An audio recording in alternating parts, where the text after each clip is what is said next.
Welcome back, viewers, to Hailing Frequencies and the Joyous and the Jejune, your weekly look at the new and fresh episodes of Frasier 2023, where we pick our favourites and our most Jejune moments from each episode. I'm one of your hosts, Stu.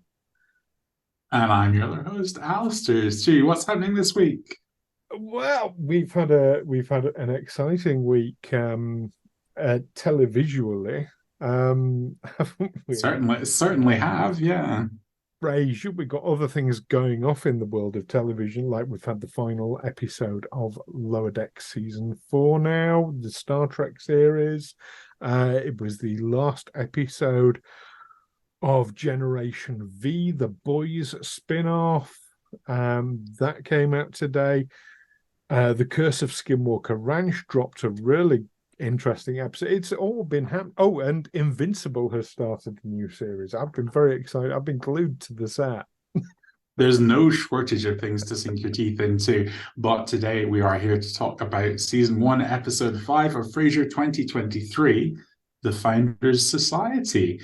As ever, we're breaking this down into the Joyous, the Jejune, and of course our mention of our favorite line, which there were a few contenders for me this week. It was for me as well. I've picked two out, line wise. One is sort of winning. But yeah. Well, let's start by warning our viewers that this will contain spoilers for the latest episode of Frasier. So if you're not caught up yet and you don't want spoilers, pause the video, go and watch it, then come back, and we will be good to go. So that's out of the way. Right, the Founders Society then. Let's start with Joyous. What was joyous about this for you, Alastair? There's a lot of joyous stuff this week. I think it's very hard not to find the gauntlet joyous. There's a big crack in this table. Um, Teaching David to date. I really enjoyed the youngsters storyline in this episode, and I thought it was lovely to see the three of them, maybe particularly even David, really get some nice moments in the Teaching David to date storyline, and just great to feel that there was a balance in quality between their storyline and the older characters' storyline. I didn't feel there was too much in it between what I was enjoying more this week, which is a good sign, I think, moving forward. Kevin the bartender. I'm going to say more about him later, actually. That he crops up again in other parts of my thoughts for this week. But I enjoyed that gag. I thought it was a nice misunderstanding on Frasier and Alan's part, mistakenly thinking that he was the dean and trying to butter him up, absolutely clueless that he was just the guy serving drinks at the function that they were at. And finally, we got a good Alan moment in the cellar between him and Frasier, where he pretends to have locked them in a cellar with no door. Not quite the amazing Alan moment that we're waiting for, I don't think yet. I think there's better to come somewhere down the line. But all in all, part of what made this episode so joyous was I think it's the best one yet for me. So that being said, what were your thoughts on this one, Stu? I I'm so glad you mentioned the gauntlet, because I thought that gave Nicholas Lindhurst a fantastic opportunity to flex his physical comedy muscles. There hasn't been a great deal of that in this, and it's just something that Lindhurst excels at. So yeah, that was really joyous to see. When he hooks the bottle of scotch down with the sword, literally my heart was in my mouth, and I think I made a sharp intake of breath at that point. That was gorgeous to see, and he does it so casually. I think, yeah, absolutely. Just Nicholas Lyndhurst just overall is just a joy to watch in this. But I've only got a one-word note for my joyous, in this. And I suppose it's kind of because of the things that we've said in previous episodes. I've just written Mm. David. I thought he Mm. absolutely shone in this episode. The writing was tight, the delivery was absolutely on point. He had his timing down. I don't know whether this is the actor sort of more finding his feet, relaxing into it, not playing against Kelsey Grammer, which that would scare the shit out of me. if I was Yeah. if I was playing, had a scene alongside him.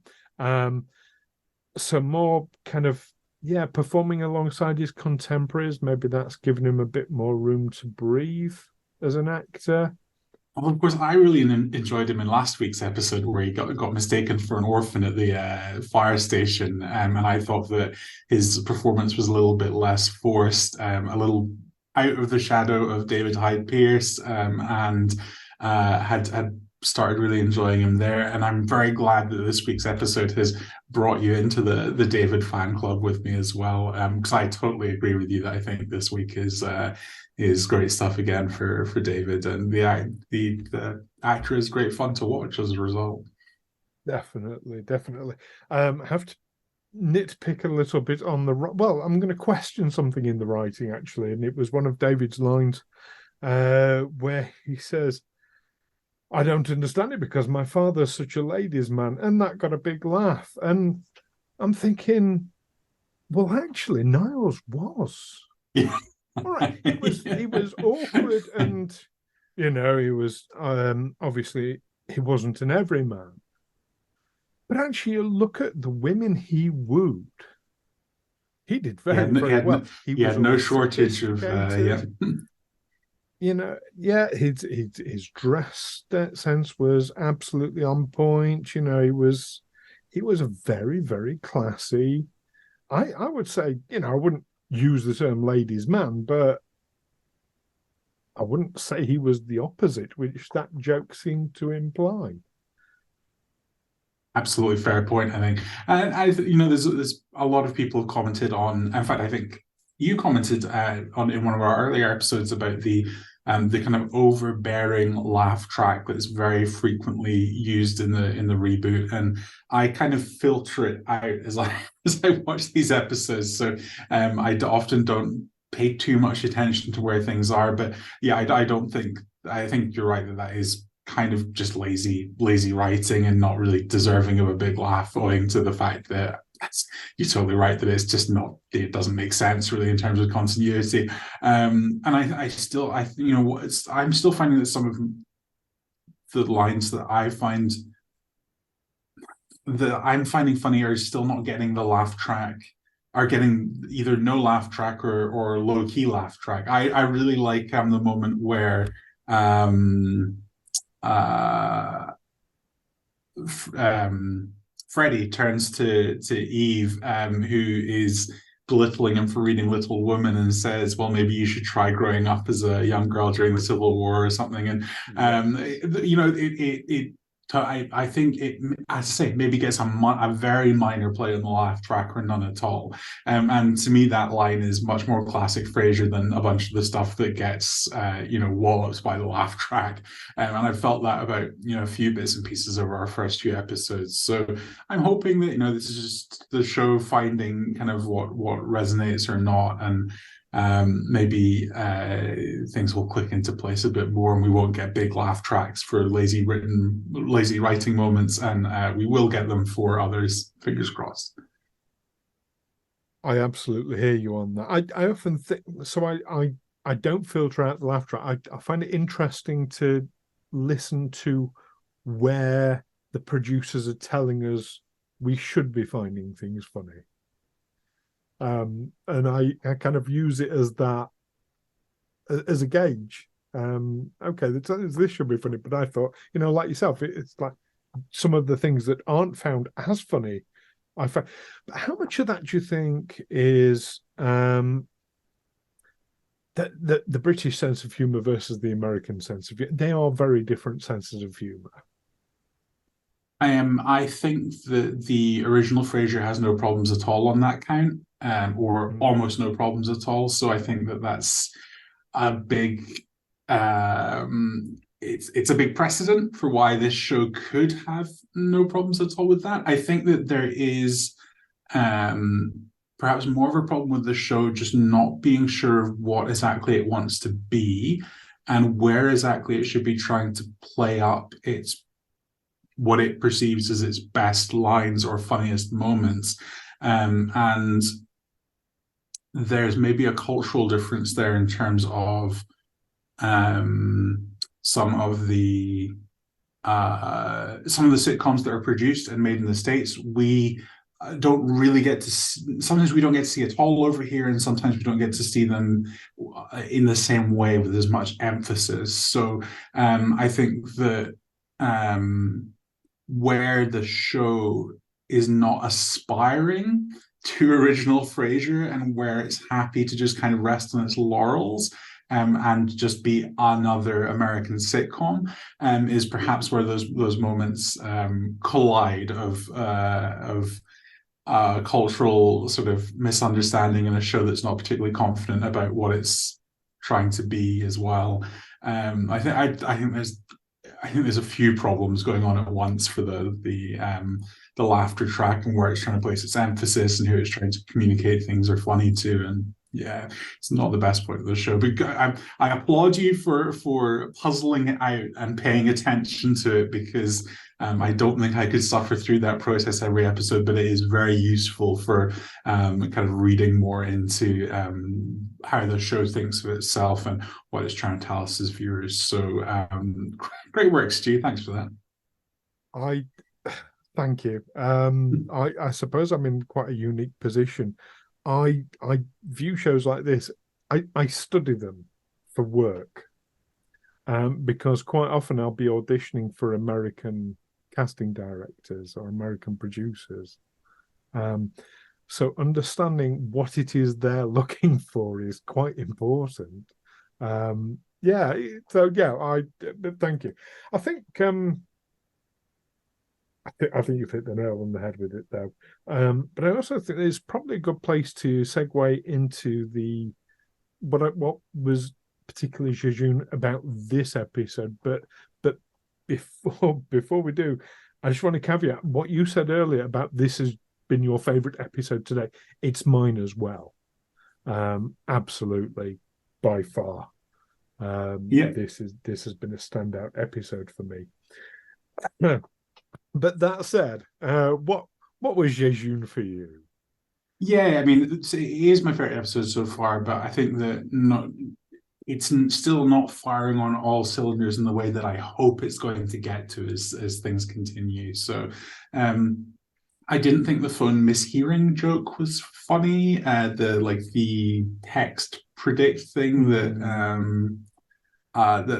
gag did not work for me. It felt like it was from a different show again. It felt a bit shoehorned in. Yeah, thumbs down for me on that. I think that when this reboot's tried to do like technology jokes or kind of hip baby shark moment jokes is some of where it's at its worst for me. So yeah, didn't enjoy that this week. There are other, a couple of things were just things that weren't terrible, but were frustrating because I felt they were near misses again. Kind of similar to last week, where I was like, hold on, like I there was yeah. So we had instructing David to talk to a girl as if she was at a club, and the joke is played for he shouts like, "Oh, it's so loud in here" or something. Why does he not start talking to her as though she's at a country club or some sort of exclusive club, like, complimenting like this amazing bust in the corner or amazing painting on the wall? Like, I felt like there was a much more Frasier joke that really fitted the character that I think could have been played well. And they go for something that's much more just generic and kind of obvious instead. You look like you were having thoughts while I was saying that, Stu. Do you want to cut in before I continue with my? I, I Do you know what I mean? It's all subjective, but that was actually one of my favorite moments in the episode. Really. I really proper laughed out loud Okay, but of that. okay, so that's good maybe I was alone and sort of like I just the punchline I was sort of like I was so sure that it was going one way and it went another. And the other thing that I was like, oh, I wish they had done this was at least post-credit sequence should have been at least Alan getting high with the bartender, if not both of them. Like it felt like it was being set up so repeatedly throughout their little interactions with him. I thought the post credits they went with Alan playing with the armor was very cute, but I I was just expecting something else again, it wasn't the way they went, and I think it would have. I have a feeling it would have been a great cut at the end for the post credits, but yeah, and I think that pretty much covers it for me for the Jejune. So I'll throw it over to you, Stu, for your Okay. Jejune thoughts. So I've only got the one. Interesting take about the post credit scene and it not being Alan. Do you not think perhaps Alan getting high with the waiter might have been seen as condoning?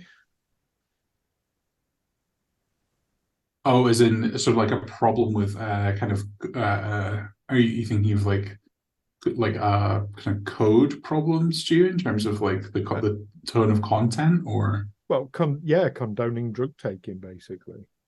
Um, right? Sure. I mean, where Referencing it is one thing, but sort of showing it is another. they're in Boston, so I believe that it's not legal there yet, but they live in a country where it's illegal in an increasing number of parts of the nation. And certainly we would presume that Alan's drinking has probably done more damage to his health than what would at that Oh, point be a absolutely. single smoke with a janitor. So I think if you I'm not commenting on the morality of it, but in the same way that they don't show smoking on sure, TV, yeah. that's not illegal, Well, but I mean, they don't show it to, yeah, because they don't want to promote it Well, or I mean, something. if you were to take a show like Mad Men, for example, which is not all that long ago, like smoking is portrayed in that fairly extensively, right? Okay, I I haven't ever seen Mad Men. okay. I've not seen all of it. I'm not some sort of Mad Men aficionado. So if you're shouting at your screen, no, it's really not that heavily. I do remember one really good episode where they're designing advertising for a pack of cigarettes, but. Um, if I'm totally wrong on that, Mad Men fans can let us know in the comments. But certainly, it's not that you never see smoking on TV, right? It's that No, it's not going to be portrayed in like a glamorous way or even sort of a casual, thoughtless, like, oh, this character just smokes because it's something that people do in the way that it would have been in the past. But I don't, maybe this is like my liberal side shining through here, but I don't think that Alan having one smoke at the end of this episode would have sent Frasier into some sort of drug peddling hellhole. But I absolutely take your point that I'm sure that for the production maybe the consideration of that was enough that I can even actually imagine that it was at some point thrown around the writer's room as a post credits, and someone went, "No, we can't do it for that reason." So, whether I would have found it funny or enjoyed seeing it or not, I totally take your point that it was maybe just technically an impossibility there. So, yeah. yeah, and that's all I'm thinking is not the other side to it at all. Would you find it funny, Um, Stu? I would have, and after I said it, I thought, well, actually, they did an episode of original Frasier all about getting high one night. Really? So Strike everything else. Well remembered. I shouldn't have been reaching for obscure Mad Men references that I'm not 100% sure. I should have been straight back to the original show for my points of example for this kind of thing. So yeah, well Yeah. remembered. The original show did it already. Niles gets Martin stoned. Yeah. Yeah. Anyway, yes. So Jejune. So I've only got the one item for the Jejune, which is, and again I'm referencing original Frasier here. Um, they've already done this entire premise in an episode. It wasn't new. All right, they had new elements to it, but the episode "The Club," where Niles and Mm. Frasier are wanting to join the Empire Club, um, and they turn up, and it's there's going to be two places, and it turns out there's only one place. Oh no, which of them's going to get it? It's like we've already done this with Frasier. Um, I don't know if that's a conscious choice on their part to make it feel familiar to Frasier fans, or perhaps the writers haven't watched as much Frasier as perhaps we have. Yeah, I mean, I think that the former is fair to say. I think this season has a little bit of a wobbly start on how the homages to the old show are deployed, where they go back to that well for content. It doesn't feel like they're on a solid footing. Sometimes it works, sometimes it doesn't. Sometimes it's been funny or touching, and other times it's just felt, as you say, with the premise for this episode, like we've seen it before. And in terms of this pick, as much as we enjoyed this episode, we probably saw it better in that original show episode, and that's not something that you want to have fans saying about your new show. And actually, that brings me really nicely onto. I didn't know whether to include this in Jejune or not, but sort of just thinking about things that are still problematic for the show at this point is that if you go back and look at the first 5 episodes of original Frasier, you have some classics in that original clutch, and you have some very rewatchable episodes that probably both of us have watched many, many times at this point. I'm sure a lot of people watching this will watch many, many times. And at the moment, I don't think that I could say that any of the episodes from the show of Frasier am I likely to be sitting in 10 years' time and rewatching again. And that is not great. I think I can see the hope that the show before the end of this first season is going to get there, and we're going to wind up with a little clutch of episodes that will hit that point. But I'm interested to hear what you think about this, Stu. Whether there's a lot of rewatchability in the way that original Frasier has provided so many fans with so much rewatching over the decades since it aired. Do you think that Frasier 2023 is there yet? I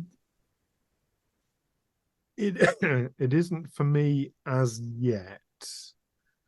However, I mean, it's so apropos that you mentioned it because Frasier 2023 has driven me to do a rewatch of original Frasier, and I'm now into the 7th season. So I've been Fast it's like work, yeah, nice. one of Yeah. those things I can just put it on, and it's on all the time, and it doesn't matter if I go out the room because I know it word for word already. Um, yeah, so yeah, it's not quite there yet, but then there are episodes, there are storylines and threads and arcs in the original run that didn't grab me at first, but they've grown on me over time. So I think only so literally the first 5 episodes I have watched each one twice. I watch it once in the morning when it comes out, and then I watch it again with my pad of paper and making all my notes. Maybe when I've watched each one, 5 or 6 times, I might feel differently. That has happened before.